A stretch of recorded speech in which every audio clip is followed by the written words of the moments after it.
Okay, तो अभी हम लोग नेक्स्ट कॉन्सेप्ट, नेक्स्ट जो क्वेश्चन का पैटर्न रहेगा वो क्या रहेगा। जैसे यहाँ पे एक सेमी सर्कुलर रिंग था अभी, ओके, सेमी सर्कुलर रिंग हमने लास्ट क्वेश्चन में लिया था।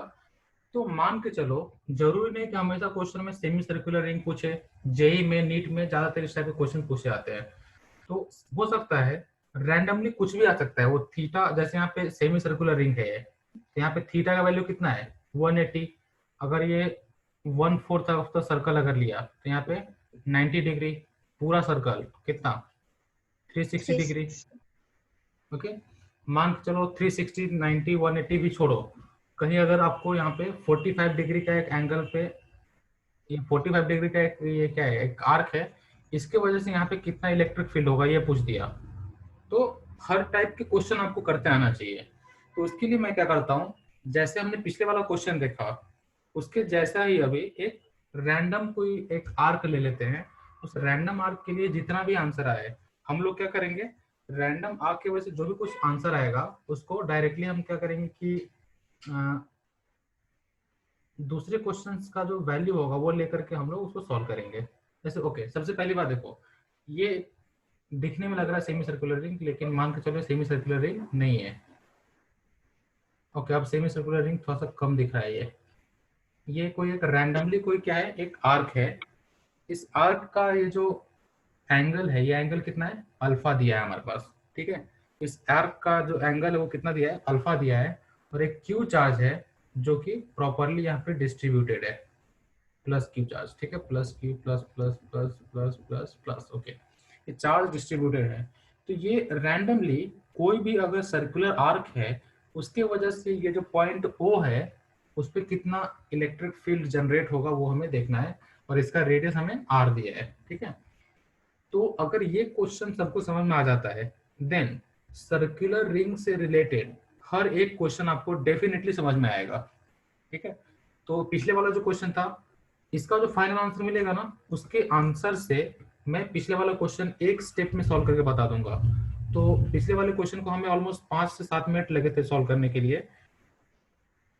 तो अभी जो हम लोग नया न्यू जो ये देखेंगे अभी, ठीक है। ओके, कोई वेटिंग है, चलो। ओके, तो ये जो क्वेश्चन रहेगा उसको सॉल्व करने में आपको बहुत कम, मैक्स टू मैक्स 4 से 5 सेकेंड अगर आपने दिया, और अगर आपका कैलकुलेशन अच्छा है तो मैक्स टू मैक्स आपका 10 सेकेंड के अंदर में क्या होगा, सॉल्व हो जाएगा, ठीक है। मैक्स टू मैक्स आपको 10 सेकेंड लगेंगे सॉल्व करने के लिए। तो इस क्वेश्चन को सॉल्व कैसे करना है, पहली बात मैं क्या करूंगा, यहाँ पे ये मुझे पता है पूरा एंगल अल्फा है, तो इसके बीचों बीच में क्या करता हूँ, इसका बाइसेक्टर, एंगल बाइसेक्टर मैंने ड्रॉ कर दिया, ठीक है। एक एंगल बाइसेक्टर मैंने ड्रॉ किया, अल्फा का एंगल बाइसेक्टर, ये अल्फा में साइड में कर दिया, और यहाँ पे एक एंगल बाइसेक्टर इसको ड्रॉ किया। एंगल बाइसेक्टर पता है ना, इस एंगल को वो दो पार्ट में, दो इक्वल पार्ट में डिवाइड कर देता है, ठीक है।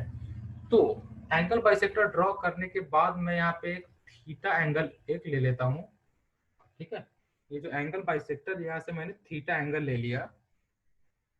इस थीटा एंगल पे मैं एक डी थीटा नाम का एक कंपोनेंट यहाँ से कट कर लेता हूँ, ठीक है। डी थीटा नाम का कंपोनेंट, एंगल का एक कंपोनेंट मैंने यहाँ से कट कर लिया, ठीक है। ओके, या तो यहाँ पे हमारे पास अभी एक हमने क्या किया है, थीटा एंगल पे एक डी थीटा का मैंने एलिमेंट कट किया, और यहाँ पे मैंने इसको डी क्यू का चार्ज दे देता हूँ, ठीक है। इतना जो चार्ज है इस पे डी क्यू चार्ज है, ओके। तो अगर इस पे डी क्यू चार्ज है, तो ये जो डी थीटा का जो एलिमेंट है डी थीटा, इसकी वजह से इलेक्ट्रिक फील्ड इंटेंसिटी किधर होगा, इधर आ जाएगा, कितना, तो डी आ जाएगा, ठीक है। डी का जो आपका इलेक्ट्रिक फील्ड इंटेंसिटी वो इधर आ जाता है। तो अब इसको हम लोग क्या करेंगे, इसको हम लोग कंपोनेंट्स में ब्रेक कर देंगे, ठीक है। फिर से सेम तरीका कंपोनेंट्स में ब्रेक करने का हमारा, ओके। तो इधर क्या आएगा, अगर ये थीटा, ये देखो, अगर मैं इसको ये थीटा मेरा लेता हूँ, ठीक है, तो ये मेरा क्या हो जाएगा, ये नियरेस्ट कंपोनेंट क्या है, ये डी कॉस थीटा हो जाएगा, और ये क्या हो जाएगा, d sine theta, okay. D cos theta और d sine theta, nearest component हमेशा क्या होता है, कॉस थीटा, और दूर वाला साइन थीटा, ठीक है। तो अभी देखो, इसको मैंने साइन थीटा कॉस थीटा में ब्रेक कर लिया, ओके। फिर से मैं आपको सिमिलर एक डायग्राम बनाकर दिखाता हूँ, जिसमें हमें, अगर मान के चलो यहाँ पर हमने ये डायग्राम बनाया, इसका एंगल बाइसेक्टर ये है, और मैंने इधर एक एंगल लेकर के थीटा लेकर के यहाँ पे मैंने डी थीटा कट किया, इसके वजह से ओके ठीक है। ये थीटा एंगल, ये डी आएगा यहाँ पे, ये क्या आ जाएगा डी कॉस थीटा, और ये क्या हो जाएगा d sine theta.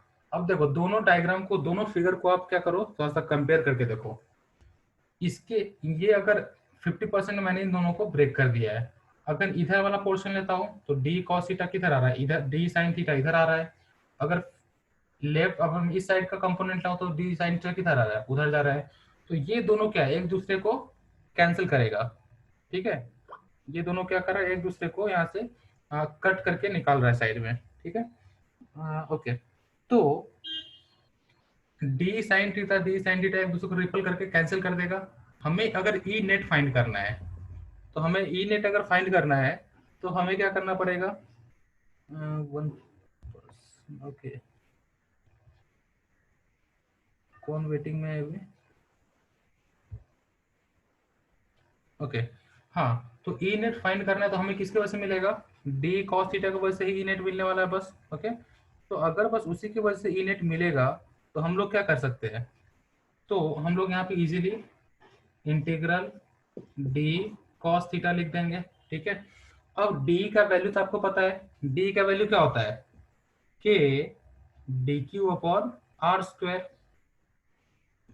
Into cos theta, ठीक है, K D Q upon are square into cos theta, ठीक है। इसके बाद हम लोग क्या करेंगे, अभी हम लोग को ये डी क्यू को हम पहले साइड में कर लेते हैं। ओके, इसको मैं रफ कर देता हूँ, जस्ट मैंने वैसे बताया, बताने के लिए बनाया था। तो यहाँ से हमें ई नेट की वैल्यू क्या मिलेगी, इंटीग्रल, अभी मुझे डी क्यू की जगह पे कुछ रिप्लेस करना पड़ेगा। तो जैसे पिछले क्वेश्चन में आपने देखा था, मैंने क्या रिप्लेस किया था डी क्यू की जगह पे, यहाँ पे मैं lambda equals to, okay D Q की जगह पे मैंने डायरेक्टली बता, तो डी क्यू की जगह पे मैं lambda times R into D theta को मैंने रिप्लेस किया था, ठीक है, lambda R D theta D Q की जगह पे। तो K into lambda into R into D theta upon are square into cos theta. अभी देखो इसको मैं इंटीग्रेट कहाँ से कहाँ तक करूंगा, तो ये थीटा, ये देखो ये थीटा, अपना जो थीटा है वो कितना है, अल्फा है, टोटल टोटल एंगल कितना है, अल्फा। ओके, टोटल एंगल अगर अपना अल्फा है यहाँ पे, तो हम लोग क्या करेंगे, टोटल एंगल अल्फा होने की वजह से, एक मिनट, हाँ, इसको हमने 50% पार्ट में डिवाइड कर दिया, 50% अल्फा इधर है, 50% अल्फा इधर है, ठीक है, दोनों अल्फा इधर उधर है आपके पास। तो मैं इसको किधर गया, okay, E net equals to integral minus alpha by two से अल्फा बाई टू तक कर देता हूँ। ये इधर माइनस अल्फा बाई टू, ये इधर अल्फा बाई टू, ठीक है। तो मैं इसको integrate minus alpha by two से अल्फा बाई टू तक करता हूँ, तो आर आर कैंसिल हो जाएगा, क्या बचेगा, K lambda upon are into cos theta into D theta. के लैम्डा अपॉन आर क्या है, कांस्टेंट है, k lambda upon are into, अभी देखो कॉस थीटा का इंटीग्रेशन क्या होता है, कॉस थीटा का इंटीग्रेशन पता है आपको, साइन थीटा होता है। कहाँ से कहाँ तक, तो माइनस अल्फा बाई टू से अल्फा बाई टू तक। अब उसमें अगर आप वैल्यू सब्स्टिट्यूट करते हो, देन आपको क्या मिलेगा, K lambda upon are sine alpha by two minus sine minus alpha by two, ठीक है। तो यहाँ से आपको फाइनल आंसर कितना मिलेगा, ये देखो साइन अल्फा, ये माइनस बाहर आएगा तो ये क्या हो जाएगा, plus sine alpha by two. तो sine alpha by two plus sine alpha by two, final कितना हुआ, 2 times sine alpha by two. तो 2 k lambda upon are sine alpha by two, ये क्या मिल गया आपको, ई नेट का वैल्यू। ओके, ये एक फॉर्मूला की तरह आप इसको याद कर सकते हो। अगर आपको क्वेश्चन में अल्फा के जगह पर अगर 180 दिया, जो कि पिछला वाला क्वेश्चन है, ठीक है, पिछला वाला जो हमने सॉल्व किया याद है सबको, वहां पे अल्फा के जगह पे कितना था, 180 था। 180 मतलब semi circular ring, semi circular ring में केवल अगर 180 में यहाँ पे डालता हूँ, अल्फा के जगह 180, 180 अपॉन टू कितना होता है, 90। तो 2 into K into lambda upon are into sine 90। Sine 90 का वैल्यू कितना होता है 1। तो हमें फाइनल आंसर कितना मिलेगा 2 के लैम्डा अपॉन आर, जो कि याद हो अगर आपने पिछला क्वेश्चन लिखा होगा तो आपको याद होगा हमें आंसर कितना मिला था 2 के लैम्डा अपॉन आर। ठीक है, तो यहाँ से इसका प्रूफ अब वो करके इसका ई नेट वैल्यू कितना आता है 2 times K lambda upon are into sine alpha by 2। समझा सबको? बताओ समझा? Yes sir. तो फिर से एक बार रिपीट करिए ना। ओके चलेगा, फिर से एक बार मैं रिपीट कर देता हूँ। इस क्वेश्चन में क्या है, हमारे पास एक कोई जनरल मैंने एक आर्क लिया है। आर्क मतलब क्या होता है, ये एक सर्कल है, इस सर्कल का मैंने एक छोटा सा पार्ट इधर से कट किया तो ये एक आर्क हो जाता है, ये इसका सेंटर है। तो ये जो पोर्शन है ये एक सर्कल है पूरा, इस सर्कल का एक छोटा सा ये जो पोर्शन है मैंने ये यहाँ से उठाकर यहाँ पे इसको जूम करके मैंने यहाँ पे लिखा है ऐसा। ठीक है, ये आर्क, इसका एंगल कितना मैंने माना, इसका एंगल अल्फा होता है। इसका एंगल कितना है, अल्फा है। ओके एक मिनट। तो एंगल, हाँ, एंगल अल्फा अगर मैंने इसका सपोज किया तो एंगल अल्फा मानने के बाद क्या हो रहा है यहाँ पे, ये इसको मैंने दो पार्ट में डिवाइड कर दिया, एंगल को अल्फा बाई 2 इधर अल्फा बाई 2 इधर कर दिया। फिर मैंने क्या किया, तो जो इसका एंगल बाइसेक्टर है वहां से मैंने थीटा एंगल कट किया और थीटा एंगल पे मैंने डी थीटा का एक कंपोनेंट वहां पे ले लिया। ठीक है, क्या किया, डी थीटा का कंपोनेंट यहाँ पे कट किया, ये डी थीटा है। ठीक है, तो डी थीटा में वहां पे कितना, ये जो डीएल होगा, मान लो चलो इसको हम लोग क्या बोलते हैं डीएल, तो डीएल पे कितना चार्ज है, तो डीक्यू का चार्ज अवेलेबल है। ओके, अब ये डीक्यू की वजह से टोटल इलेक्ट्रिक फील्ड कितना आएगा, वो हो जाएगा बहुत छोटा सा डी आएगा।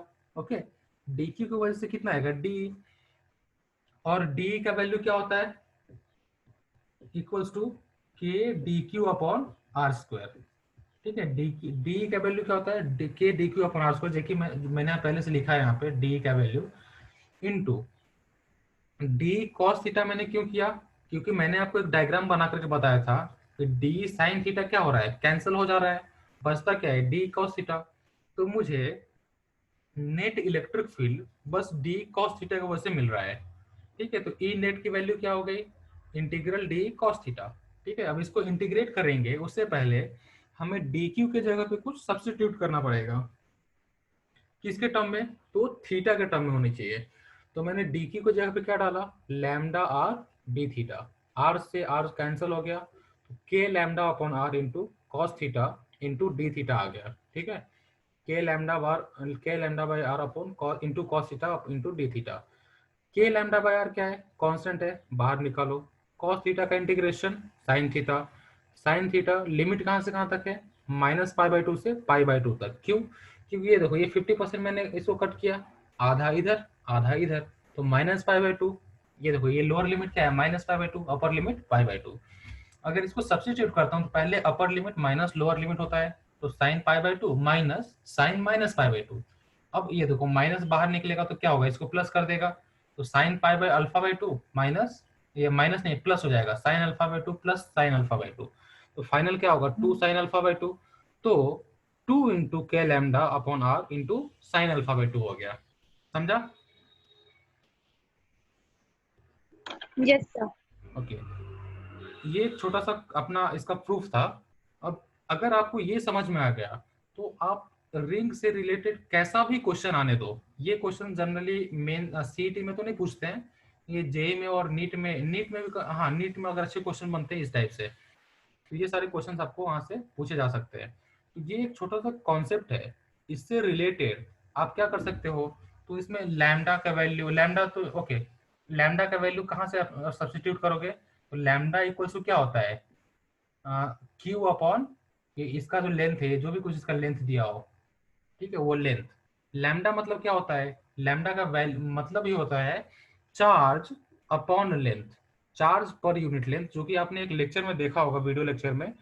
तो charge per unit length lambda होता है, तो लैम्डा का वैल्यू यहाँ पे आप सब्स्टिट्यूट कर सकते हो और जो भी वैल्यू दिया हुआ उससे आप वैल्यू फाइंड कर सकते हो, जो भी आपको गिवन क्वांटिटीज होंगे वहां से आप electric field intensity net find कर सकते हो, जो भी है उसका सर्कल का सेंटर होगा वहां पे। ठीक है, ओके, इस क्वेश्चन में कोई अभी इस कॉन्सेप्ट में कोई किसी को डाउट है? ओके, तो इसके बाद हम लोग अभी बढ़ेंगे नेक्स्ट कॉन्सेप्ट की तरफ। ओके, तो इसके बाद एक छोटा सा और कॉन्सेप्ट बच जाता है यहाँ पे, electric field due, okay, electric field on the axis of a charged ring of a charged ring। अगर आपके पास कोई चार्ज रिंग हो, अगर कोई रिंग ऐसा है, रिंग मतलब कोई अंगूठी टाइप, मतलब रिंग का एक्चुअली कॉन्सेप्ट क्या होता है कि एक सर्कल है, ठीक है, ये सर्कल का जो बीच का जो पोर्शन है ना वो एम्प्टी होना चाहिए, मतलब एक थ्रेड है या फिर एक वायर, वायर से सर्कल अगर बना है उसको हम लोग रिंग बोलते हैं जनरली, ठीक है। तो इसका ओरिजिनल रिंग का इससे कुछ लेना देना नहीं है, ये जस्ट एक कॉन्सेप्चुअल रिंग है, ठीक है। तो अगर आपके पास एक छोटा सा ये रिंग है, ठीक है, इस रिंग के वजह, रिंग के पे कितना है, कोई चार्ज रिंग बोला इसने, मतलब पूरा चार्ज है, plus plus plus plus plus plus plus,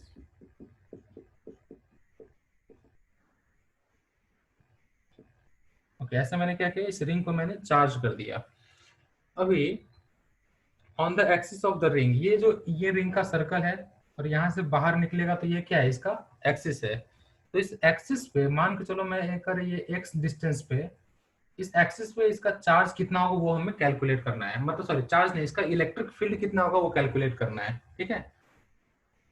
final question क्या है कि find the electric field on the axis of a charge ring. ये रिंग क्या है, चार्ज है, तो आपको इसके एक्सिस के ऊपर कितना इलेक्ट्रिक फील्ड जनरेट हो रहा है वो पता करना है।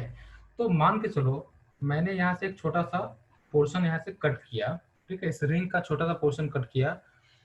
अभी इस पे कितना dq का चार्ज होगा, तो इस dq के चार्ज की वजह से इसके एक्सिस पे कितना इलेक्ट्रिक फील्ड होगा, मान के चलो यहाँ पे थीटा एंगल है ये, ओके। तो थीटा एंगल पे मैंने क्या किया कि यहाँ से लाइन ड्रॉ किया और इसकी वजह से यहाँ पे चार्ज कितना इलेक्ट्रिक फील्ड होगा, तो ये अवे होगा, तो ये हो जाएगा डी, ठीक है, कितना होगा डी, ये थीटा है। इस डी को अगर आप कंपोनेंट्स में ब्रेक करोगे, ठीक है, इस डी का कंपोनेंट्स अगर आपने निकाला तो nearest component D cos theta, और ये दूर वाला कंपोनेंट क्या होगा, D sine theta, okay, d cos theta D sine theta, आपके पास कंपोनेंट्स यहाँ पे मिल गया, ओके। अभी देखो जैसे D sine theta D cos theta यहाँ पे मिला हमें, अभी अगर मैं सेम कंपोनेंट अगर यहाँ पे ब्रेक अगर मैं लेता हूँ, ये एंगल भी थीटा होगा, ओके, इसकी वजह से इधर क्या आएगा, डी आएगा, और इसको भी ब्रेक करोगे तो ये थीटा, इधर डी कॉस थीटा आएगा और इधर डी साइन थीटा आएगा।